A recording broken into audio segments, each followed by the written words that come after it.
Hello everyone. आज की video में हम प्रिम्बल के विषय में पढ़ेंगे। So preamble to the Indian constitution. तो भारतीय संविधान में भारतीय प्रस्तावना में क्या वर्णन किया गया है, ये प्रस्तावना होता क्या है, इसकी जरूरत क्या है। ठीक है, तो सबसे पहले प्रिम्बल शब्द को देखते हैं ना। प्रिम्बल शब्द जो है वो प्री एम्बल यानी प्री इंट्रोडक्शन है किसी पर्टिकुलर थिंग का। तो यहाँ पे हम कॉन्स्टिट्यूशन की बात कर रहे हैं, इंडियन कॉन्स्टिट्यूशन की बात कर रहे हैं। तो यहाँ पर जो प्रेम्बल होगा वो इंडियन कॉन्स्टिट्यूशन को इंट्रोडक्ट करेगा, उसको इंट्रोड्यूस करेगा, उसकी एक शॉर्ट इंफॉर्मेशन आपको दे। राइट, तो प्रेम्बल जो वर्ड है वो जब हमारा कॉन्स्टिट्यूशन बन रहा था उसको किसने इंट्रोड्यूस किया। हमारे कॉन्स्टिट्यूशन जब हम अपने संविधान को बना रहे थे तो ये प्रेम्बल शब्द का इस्तेमाल किसने किया, किसने इसको कॉन्स्टिट्यूशन का पार्ट बनाने की जो है कोशिश की। यानी कि जो पंडित जवाहरलाल नेहरू है उन्होंने सबसे पहले ऑब्जेक्टिव रेजोल्यूशन को प्रपोज किया कॉन्स्टिट्यूएंट असेंबली में, जो आगे चल के इसको पास किया गया और वही वही आगे चल के प्रिम्बल टू इंडियन कॉन्स्टिट्यूशन बना। तो यहाँ पे प्रिम्बल के कुछ अगर हम ध्यान दें तो हमारे जो कॉन्स्टिट्यूशन है, कॉन्स्टिट्यूशन के नेचर, उसके जो सोर्स है, ठीक है, और यहाँ पे उसका जो फॉर्म ऑफ गवर्नमेंट है वो क्या है, ये हमें प्रिम्बल से पता चलता है। तो प्रिम्बल में बेसिकली हमें जो फैक्ट हमें दिखते हैं वो होता है the source of authors and the form of government, the form of states and जो ऑब्जेक्टिव है, यानी कि प्रिम्बल का जो ऑब्जेक्टिव है। तो यहाँ पर हमें क्या क्या देखने को मिलता है प्रिम्बल में। प्रिम्बल का सोर्स, ठीक है, सोर्स ऑफ ऑथर्स, ठीक है, एंड यहाँ पे हमें फॉर्म ऑफ गवर्नमेंट भी पता चलता है, फॉर्म ऑफ गवर्नमेंट, ठीक है, nature of the state, nature of the state and constitution का जो ऑब्जेक्टिव है, राइट, जो ऑब्जेक्टिव है उसका यहाँ पे हमें इंट्रोडक्शन मिलता है। यानी कि नेचर, सोर्स एंड ऑब्जेक्टिव ये हमें प्रिम्बल में देखने को मिलता है। सुना, we the people of India, we the people of India, यहाँ वी कौन है, यानी वी मतलब हम भारत के नागरिक। यहाँ पे सभी वी जो है वो भारतीय नागरिक है। तो वो we the people of India having strongly resolved to constitute India into, so India को कॉन्स्टिट्यूट करेंगे किसमें, sovereign, socialist, secular, democratic republic. Right, sovereign means संप्रभु, यानी किसी भी बाहरी राज्य या किसी भी बाहरी हस्तक्षेप से फ्री, यानी कि पूरी तरीके से स्वतंत्र, इंडिपेंडेंट, आजाद।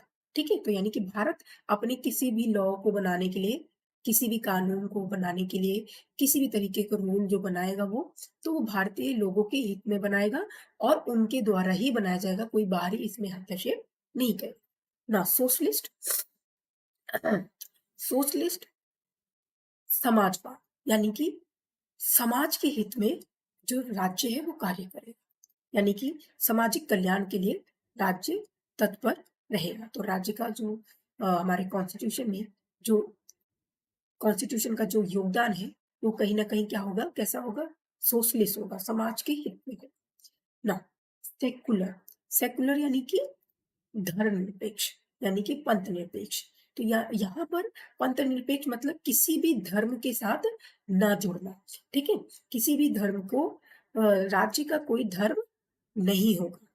यहाँ पे भारतीय समाज को अगर हम ध्यान से देखते हैं तो यहाँ पे बहुत ही ज्यादा डाइवर्सिटी है हर स्तर पर, कल्चर लेवल पर, ट्रेडिशनल लेवल पर, ठीक है। तो यहाँ पर रिलीजन में भी बहुत डाइवर्सिटीज है। तो स्टेट तो एक ही है, तो बहुत सारे रिलीजन का तो पक्षधार हो नहीं सकता।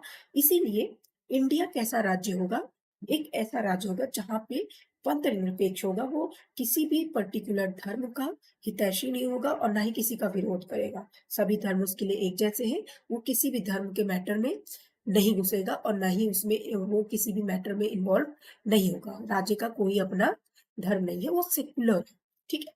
यहाँ पे सेक्युलर इसलिए इंट्रोड्यूस किया गया। नाउ डेमोक्रेटिक, डेमोक्रेटिक मतलब डेमोक्रेटिक, डेमो मतलब पीपल, क्रेटिक मतलब रूल, लोगों का शासन होगा यानी कि भारतीयों का शासन होगा, किसी बाहरी का शासन यहाँ नहीं होगा। लोग अपने रिप्रेजेंटेटिव को चुनेंगे और चुन के उनको मतलब यहाँ पे लोगों का जो रिप्रेजेंटेटिव है वो उनके हित में कार्य करेंगे, राइट? तो यहाँ रिपब्लिक, नेक्स्टली रिपब्लिक, रिपब्लिक यानी कि हेड ऑफ द स्टेट। तो यहाँ पे हेड ऑफ स्टेट क्या हो, दो प्रिम्बल है, देखिए दो पिक्चर है ना प्रिम्बल्स के, ध्यान दीजिए, दोनों में कुछ डिफरेंस है, छोटा सा डिफरेंस है, मैं अंडरलाइन करूंगी। यहाँ पे आप ध्यान देंगे तो we the people of India having solemnly sworn constitute India into a sovereign democratic and republic है। बट 1976 में जो अमेंडमेंट हुआ था, 42nd अमेंडमेंट, उसके पहले का प्रेम्बल है जिसमें सोशलिस्ट सेक्युलर शब्द नहीं है, ठीक? तो यानी कि 42nd अमेंडमेंट में हमने हमारे प्रेम्बल में अमेंडमेंट किया जिसके अंदर हमने सोशलिस्ट सेक्युलर शब्द को जोड़ा। साथ ही एक और अमेंडमेंट हुआ, वो हुआ यहाँ पे fraternity assuring the dignity of individual and the unity of the nation. अब यहाँ पे देखिए यूनिटी ऑफ द नेशन, तो यूनिटी ऑफ द नेशन है यहाँ पे before the 42nd amendment act 1976, ठीक है, यूनिटी ऑफ द नेशन है। आप यहाँ देखिए the dignity of individual and the unity and integrity of the nation. So यहाँ पे ध्यान देंगे इंटीग्रिटी शब्द जुड़ा है, तो ये जो इंटीग्रिटी शब्द है, यही जो शब्द है ये जुड़ा 42nd अमेंडमेंट से, ये 1976 में जोड़ा गया, यानी कि भारत को अखंड, यानी कि खंड ना किया जाए, भारत को टुकड़ों में कभी कोई कर ना सके, भारत अखंड रहे, ठीक है, इस चीज को इसमें ऐड किया। भारत कैसा राज्य होगा, भारत समाजवादी और सेकुलर होगा, धर्म का कोई रोल नहीं होगा इसमें, राज्य का कोई धर्म नहीं होगा, और समाजवादी, जो राज्य कैसा होगा समाजवादी होगा। ये पहले नहीं था, 42nd अमेंडमेंट के पहले ये चीज नहीं थी, अब है, ठीक है। तो ये पहले का है, ये बिफोर 1976 का है और ये आफ्टर, ठीक है। मैंने आपको इसलिए दिखाया कि आप अच्छे से देख लो ये चीज, ठीक। ये चीज यहाँ पे लिखी है, the word socialist and secular were added between sovereign and democratic, ठीक है, by 42nd constitutional amendment act, okay. Now second phase, second amendment क्या है, the phase unity of the nation was replaced by the unity and integrity of the nation। तो integrity word को use किया था by the 42nd amendment act. ना कुछ questions होते हैं जो प्रिम्बल से हमें कहीं ना कहीं पेपर्स में देखने को मिलते हैं, किसी भी एग्जाम में देखने को मिलते हैं।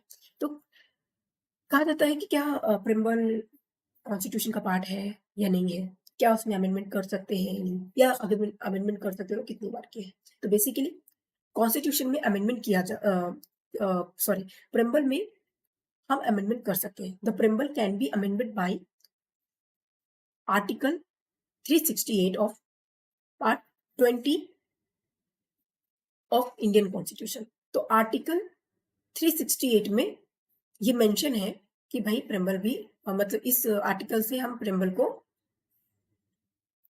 अमेंड कर सकते हैं, राइट। तो जो प्रिम्बल है वो कितनी बार अमेंड हुआ है, the preamble has been amended only once in 1976 by 42nd amendment act 1976। तो प्रिम्बल में सिर्फ एक ही बार संशोधन किया गया है। Now status of the preamble, the preamble being of the constitution is discussed several times in the Supreme Court which can be understood by the reading two cases। मतलब जब इस बात पे बहस हो रही थी क्या प्रिम्बल कॉन्स्टिट्यूशन का पार्ट है या नहीं है, तो ये कुछ केसेस थे जिनकी वजह से हम इस कंक्लूजन पे पहुंच पाए प्रिम्बल कॉन्स्टिट्यूशन का पार्ट है। तो पहला केस क्या है? Beriberi case. In this case the court has state that preamble is the key to open the mind of makers, but it can't be considered as a part of constitution। मतलब यहाँ पे very very case में क्या discuss किया गया, क्या conclusion निकाला गया कोर्ट के द्वारा? कोर्ट ने कहा कि प्रिम्बल क्या है? एक की है, चाबी है। की है किस चीज का? ओपन करने के लिए माइंड, यानी कि जिसने कॉन्स्टिट्यूशन को बनाया है उनके दिमाग को पढ़ने के लिए, उनके दिमाग को जानने के लिए, उनके दिमाग को खोलने के लिए एक चाबी है, जिससे हम ये जान सकते हैं कि एक्चुअली में जो जिसने कॉन्स्टिट्यूशन बनाया है वो बताना क्या चाहता है हमारे कॉन्स्टिट्यूशन के बारे में।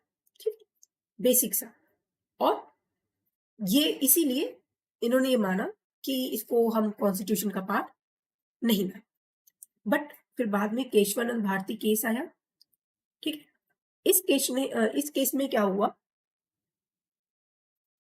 इस केस में ये डिस्कस किया गया कि भाई कोर्ट ने ये बाद में डिसाइड किया कि भाई preamble is a part of constitution, will not considered as the apart from the constitution, will now be a considered as a part of constitution। यानी केशवानंद भारती में केस में ये माना गया कि प्रिम्बल जो है कॉन्स्टिट्यूशन का पार्ट है, वो उससे अलग नहीं है। और